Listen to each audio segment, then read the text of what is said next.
ফজরের 2 রাকাত সুন্নত পড়ে 100 বার কেউ যদি এই দোয়াটি পড়তে পারে তাহলে পুরো দুনিয়া তার কাছে নত হবে। পুরো দুনিয়া নত হবে বুঝেন, অর্থাৎ এই দুনিয়াতে ধন সম্পদ থেকে শুরু করে যা কিছু আছে সব কিছু দিয়ে আপনি যদি যান যে আল্লাহ পুরো দুনিয়া সমান আপনি আমাকে দিয়ে দেন, আর আল্লাহ তাআলা পুরো দুনিয়া সমান দিতেও আল্লাহ তাআলা আপনাকে সামান্যতম কার্পণ্য ভোগ করবেন। দোয়াটা এত দামি, যেটা বুখারীর বর্ণনা এসেছে, রাওয়াহুল বুখারী।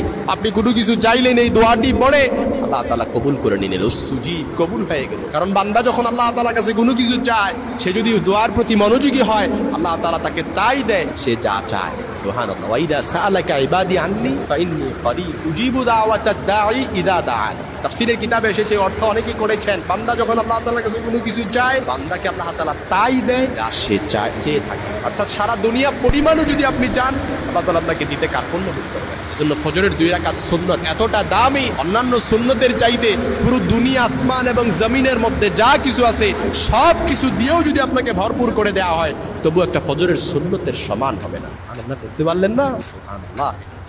100 বার পড়বেন, পড়বেন আমি বলে দিচ্ছি, অর্থাৎ 100 বার পড়ার আগে 11 বার দরুদ পড়বেন, ছোট্ট দরুদ সাল্লাল্লাহু আলাইহি সাল্লাম পড়তে পারেন।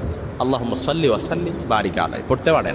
আল্লাহুম্মা সাল্লি আলা মুহাম্মাদিনিন নাবিয়্যিল উম্মিয়্যি ওয়া আলা আলিহি ওয়া আসহাবিহি ওয়া বারাকা ওয়া সাল্লিম, এটাও পড়তে পারেন। নামাজে যে দরুদ পড়েন, আল্লাহুম্মা সাল্লি আলা মুহাম্মাদ ওয়া আলা আলি মুহাম্মাদ কামা সাল্লাইতা আলা ইব্রাহিম ওয়া আলা আলি ইব্রাহিম ইন্নাকা হামিদুম মাজিদ, যেটা দরুদ ইব্রাহিম, এই দরুদও পড়তে পারেন। অর্থাৎ যেই দরুদ পড়েন 11 বার পড়বেন, তারপর 100 বার পড়বেন লা ইলাহা ইল্লাল্লাহু ওয়াহদাহু লা শারীকা লাহু লাহুল মুলকু ওয়া লাহুল হামদু ইউহয়ী ওয়া ইউমীতু ওয়া হুয়া আলা কুল্লি শাইইন কাদির সুবহানাল্লাহি ওয়াল হামদুলিল্লাহি ওয়া লা ইলাহা ইল্লাল্লাহু আল্লাহু আকবার ওয়া লা হাওলা ওয়া লা কুওয়াতা ইল্লা বিল্লাহ। দোয়াটা আপনার কাছে হয়তো বড় মনে হতে পারে, কিন্তু এই দোয়াটার প্রত্যেকটা শব্দগুলো এতটা সহজ, পড়তে এত জিহ্বা এতটা কষ্ট হয় না। সুবহানাল্লাহ। পড়তে এতটা কষ্ট হয় না, আপনি কয়েকবার বললেই দেখবেন আপনার অটোমেটিক্যালি মুখস্থ হয়ে গেছে। লা ইলাহা ইল্লাল্লাহু ওয়াহদাহু লা শারীকা লাহু লাহুল মুলকু ওয়া লাহুল হামদু ইউহয়ী ওয়া ইউমীতু ওয়া হুয়া আলা কুল্লি শাইইন কাদির সুবহানাল্লাহি ওয়াল হামদুলিল্লাহি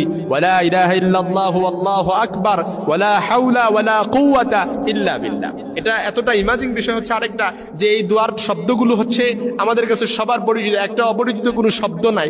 যে সূরা ফাতিহা ভালো করে শুদ্ধ করে পড়তে পারে না, কুল হুয়াল্লাহু আহাদ এই সূরাটা ভালো করে শুদ্ধ করতে পারে না, মুরব্বী মানুষ, জিহ্বা এখন ভালো হয়ে গেছে, দাঁত এখন নাই, কোনো কিছু মুখ দিয়ে আসে না, তাকেও যদি আপনি এই দোয়াটা শিখায় দেন অনর্গল সে শুদ্ধ করে বলতে পারবে। সুবহানাল্লাহ। 11 বার 100 বার এই দুরূদটা পড়বেন। 11 বার দুরূদ পড়ার পরে পরবর্তীতে আবার 11 বার পড়বেন দুরূদ শরীফ। যে দুরূদটা প্রথমে পড়ছেন এই দুরূদটা আবার পরবর্তীতে পড়বেন, মুনাজাত ধরে আল্লাহ তাআলার কাছে দোয়া করবেন। বাইনাল আযানি ওয়াল ইকামা, আযান হয়ে গেছে, ফজরের সুন্নাত পড়বেন, ইকামতের জন্য আপনি অপেক্ষা করছেন, ওই সময়টা যে কত দামি মুহূর্ত। হাদিসের মধ্যে এসেছে বাইনাল আযানি ওয়াল ইকামা, আযান এবং ইকামতের মধ্যবর্তী সময়, এটা হচ্ছে দোয়া কবুলের সময়। এজন্য আবু দাউদের বর্ণনায় হাদিস এসেছে, সালমান ফারসি রাদিয়াল্লাহু তাআলা থেকে বর্ণিত, নবীজি ইরশাদ করেছেন, কোন বান্দা যখন আল্লাহ তাআলার কাছে দোয়া করে, ইন্না রাব্বাকুম হাইয়ুন কারীম ইস্তাহি মিন আবদিহি ইযা রাফা ইয়াদাইহি ইলাইহি আইয়ারুদ্দাহুমা সিফরা, তোমাদের রব চিরঞ্জীব, চিরস্থায়ী, তিনি দয়ালু।